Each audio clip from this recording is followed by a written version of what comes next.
Bonsoir, bonsoir, que le Seigneur vous bénisse et que sa grâce soit avec vous. Nous sommes aujourd'hui encore pour échanger, nous allons parler d'un sujet très fondamental et capital dans la vie de l'être humain. Il s'agit de la conscience. Voilà. Donc nous allons parler de la conscience en tant que la matrice d'une vie qui honore le Créateur, c'est-à-dire pour tout individu, tout être humain sur la terre, il est important de savoir que la conscience est une matrice de la vie qui honore le Créateur. Ça, c'est de façon générale, mais de façon particulière. Pour tous ceux qui sont des enfants de Dieu, ils doivent comprendre que la conscience est l'élément fondamental de la sanctification vraie. Parce que sans le fonctionnement de cette conscience, beaucoup passent à côté de ce qu'on appelle la sanctification. Donc, c'est un enseignement qu'on peut effectivement partager à n'importe qui, à tous ceux qui seraient intéressés que vous avez comme amis, pourvu que ces personnes qui s'intéressent soient capables d'entrer en contact avec l'auteur, votre serviteur, de sorte à pouvoir prendre en compte certaines préoccupations. Et s'il y a d'aventure des décisions à prendre pour pouvoir suivre le Seigneur, vraiment, prière, contactez l'auteur. Que le Seigneur vous bénisse. Donc, cet enseignement ou ce message doit être suivi de façon totale, c'est-à-dire entièrement avec l'assistance de notre conscience. Nous faisons déjà d'entrée de jeu mention de la conscience. Donc, il concerne l'esclave, cet enseignement. Il concerne l'esclave et le libre. Il concerne le riche et le pauvre. Il concerne le grand et le petit. Il concerne le puissant et le faible. Il concerne la femme et l'homme. Cet enseignement concerne le noir et le blanc, le jaune et le rouge, pourvu qu'il ou elle soit un être humain. Donc, pour tous ceux qui sont êtres humains, à part les animaux qui n'ont pas besoin de ce type d'enseignement. Cette instruction, en termes d'enseignement, est longue. On va la faire certainement en plusieurs parties. Mais prenez le soin de suivre jusqu'au bout. Et j'ai pari que cette instruction va vous faire du bien pour votre communion avec Dieu, pour votre relation avec Dieu, vos rapports avec Dieu. Et vous aidera surtout à vivre la vie véritable de sanctification. Chers amis donc, chers frères et sœurs en Christ, chers serviteurs et servantes de Dieu, j'aimerais que nous parlions un tant soit peu de notre mesure de valeur, de notre balance utilisée pour nous apprécier nous-mêmes. Car si nous ne tenons pas compte de cet instrument d'appréciation, il n'y a pas plus hypocrite que nous. Et nous sommes plongés dans le plus gros mensonge de notre vie. Beaucoup mentent à eux-mêmes parce qu'ils ne tiennent pas compte de ce baromètre. C'est ce type de mensonge en réalité qui détruit notre personnalité. En fait, notre valeur vraie. Nous vivons comme si nous n'avons de compte à rendre à personne. Il y a des gens qui vivent, des individus, des êtres qui vivent sur la terre, dans leur famille, dans leur région, comme s'ils n'avaient de compte à ne rendre à personne. Nous disons des mensonges et nous sommes applaudis. Nous enseignons n'importe quoi susceptible d'égarer une multitude et nos proches nous adulent. Surtout dans les partis politiques, tous ceux qui sont des leaders politiques, souvent même dans le milieu religieux, les responsables ecclésiastiques, qui enseignent du n'importe quoi, qui prônent du n'importe quoi, et leurs proches les adulent. Et n'importe comment, quoique nous savons que les enseignements seront jugés très sévèrement. Les enseignements, tout ce qu'on donne comme enseignement, et les enseignants seront fautifs, responsables des mauvais enseignements. Cependant, celui à qui nous devons rendre compte nous a donné un instrument avec lequel nous devons faire attention à la façon dont nous menons notre vie terrestre en acte comme en pensée. Il s'agit bel et bien de notre conscience. Au sujet de la conscience, il faut noter que tous les êtres humains sont dotés de conscience. Seuls les animaux n'ont pas de conscience. Donc l'animal n'est pas concerné par cet enseignement, ce message, bien entendu. Qu'est-ce donc la conscience? Qu'est-ce que la conscience? Parce qu'il est très important de partir de la définition, qui est une base qui va nous aider à mieux comprendre et à percevoir le message. La conscience est l'élément spirituel du discernement entre le bien et le mal, dans leur expression fondamentale, en vertu d'un jugement spontané, direct, indépendamment de toute notion culturelle acquise. Ceci signifie quoi? Ceci signifie que la conscience s'en fout des notions culturelles, car les cultures sont civilisationnelles, régionales et liées à ce que l'homme pense et se propose comme règle de vie en dehors même de Dieu. Or, la conscience, quant à elle, ne se plie pas aux exigences du dehors. Elle trouve son origine dans la sainteté et dans la justice divine, dans la justice de Dieu. Donc, la conscience, c'est la matrice de la sanctification véritable. Je rappelle, et je tiens à le faire, que c'est un enseignement qu'on peut partager à n'importe qui, pourvu que l'auteur, votre serviteur que je suis, soit contacté pour régler un certain nombre de préoccupations ou en cas de décision à prendre, on puisse le contacter. Merci.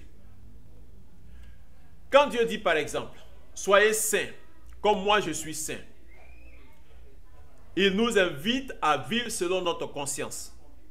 Car celui qui écoute la voix de sa conscience vit dans la sphère de la sainteté. Cette conscience a des caractéristiques et n'est pas soumise à ce que l'homme veut. Elle est inscrite dans la nature profonde, c'est-à-dire dans son esprit, dans l'esprit de chaque homme, qu'il soit mâle ou femelle. Quand je dis homme, c'est avec grand H. En tant que l'élément de référence dès sa création, c'est-à-dire dès la création de l'être humain, c'est l'élément de référence. La conscience se manifeste dès que l'individu prend conscience de lui-même pour exercer sa volonté. La conscience élève sa voix accusatrice toujours dès que le mal est commis, même sans que les autres ou l'extérieur puissent entendre cette voix d'accusation. Et personne n'échappe à cette voix qui nous parle de notre intérieur, depuis notre intérieur, sans se laisser influencer par qui que ce soit ou quoi que ce soit. Et cette conscience est plongée dans notre esprit, c'est-à-dire qu'elle est logée dans notre esprit, en tant que le domaine où s'effectuent toutes les communications de Dieu avec l'homme, ou l'homme avec le monde spirituel. Dans l'esprit, bien sûr. Cela signifie également que l'homme a une bonne communion avec Dieu lorsqu'il fait bon usage de sa conscience. Donc notre communion avec Dieu est en rapport avec l'usage que nous faisons de notre conscience. Notre esprit est l'élément spécifique et l'expression de l'image de Dieu introduite par le don divin dans chaque être humain. L'organe doué de capacités spirituelles lui permettant une relation avec les êtres surnaturels, c'est-à-dire la sphère céleste et notre monde spirituel. Et c'est notre esprit qui retourne à Dieu. Retenez cela. C'est l'esprit de l'homme qui retourne à Dieu, pas notre âme. L'âme ne retourne pas à Dieu. C'est l'esprit qui retourne à Dieu. L'esprit de l'homme qui retourne à Dieu a une composante appelée conscience, qui fonctionne comme la boîte noire d'un avion. Je vous donne cette image. Voici pourquoi nous serons jugés sur la base de ce que notre conscience sait, de ce qu'elle a enregistré. Au jugement dernier, nous n'aurons aucun autre témoin que notre propre conscience, qu'on soit croyant ou pas. C'est une des raisons fondamentales qui doit nous interpeller sur nos actes, nos dires, nos pensées, en tout lieu et en tout temps. Ne vivons donc pas pour plaire aux hommes ou pour nous plaire simplement, mais existons avec la certitude que nous rendrons compte à Dieu seul de toute notre vie, car c'est lui le seul propriétaire de la vie. Alors, voyons quelques expressions de la conscience dans la nature humaine. Voici quelques expressions de notre conscience en tant que voix de l'esprit. La conscience en tant que voix de l'esprit. En Deutéronome, le chapitre 2, le verset 30, il a dit ceci: notre esprit peut être inflexible. Lorsque notre esprit est inflexible, c'est une des manifestations effectivement de notre conscience.